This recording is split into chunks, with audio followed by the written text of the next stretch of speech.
Hey guys, I have a big problem. What's the problem? I can't find my phone.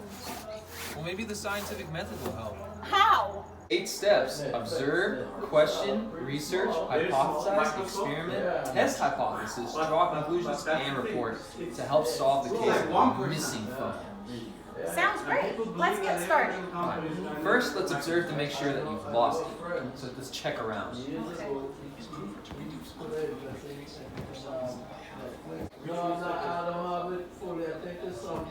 Okay, now let's question where you had it last.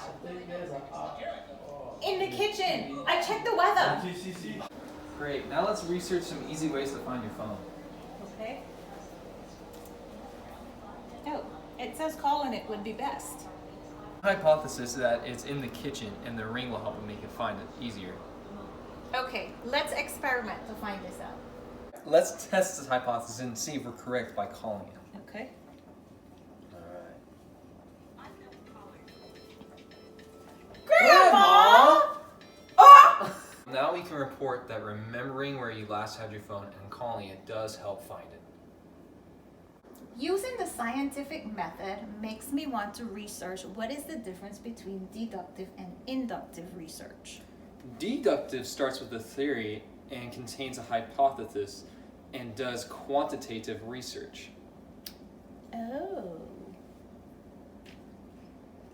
Data infers conclusions from my data and tends to do qualitative research. Exactly. Oh. Between hypothesis, theory, and law. This is a good question, I'm glad you asked.